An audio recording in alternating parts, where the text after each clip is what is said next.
1066 – Edgar Ætheling declared King of England.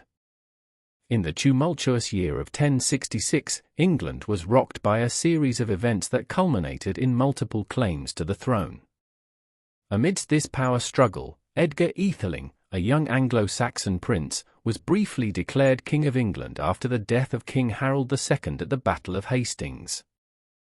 Although his reign was never formalized and was quickly overshadowed by William the Conqueror's invasion, Edgar's fleeting kingship represents the last flicker of native Saxon rule before the Norman conquest transformed England's political and cultural landscape.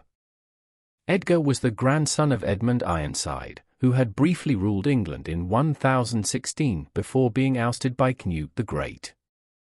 Born in Hungary around 1052, Edgar was raised far from English politics but returned to England with his family in the 1050s under Edward the Confessor's reign.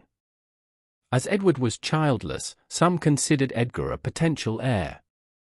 However, his youth and inexperience left him overlooked in favor of Harold Godwinson when Edward died in January 1066. This set the stage for conflict, as Harold's accession was immediately contested by both Norwegian and Norman claimants. After Harold's death at Hastings in October 1066, the Witenagemot, the Anglo-Saxon Council of Nobles, faced a crisis. William of Normandy was advancing toward London, and the country needed a leader to resist further Norman encroachment. In this desperate moment, the Witenagemot declared Edgar Ætheling as king, hoping to rally national support against the invaders. However, Edgar's position was weak from the outset. He was only around 14 years old and lacked both military experience and the political alliances necessary to secure his hold on the throne. As William advanced toward London, key leaders began to waver. Stigand, the Archbishop of Canterbury, and other noble factions quickly submitted to the Norman invader, recognizing that Edgar could not effectively organize resistance.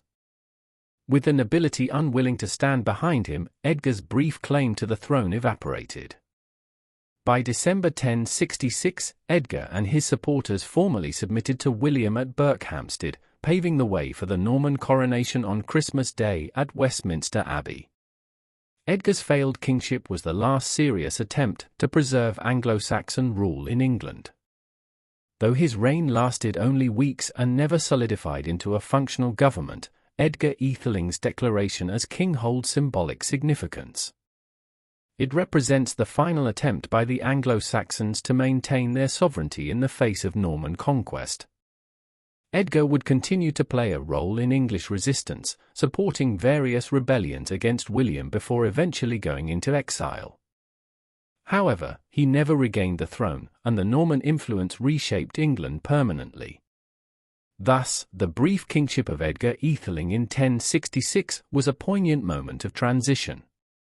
It marked the end of Anglo-Saxon dominance and the beginning of Norman rule, which would redefine the cultural and political future of England. Edgar's story remains a reminder of the fragility of power and the profound consequences of the Norman conquest, which ended centuries of native English rule and ushered in a new era. Like, comment, and subscribe for more medieval chronicles. Stay curious.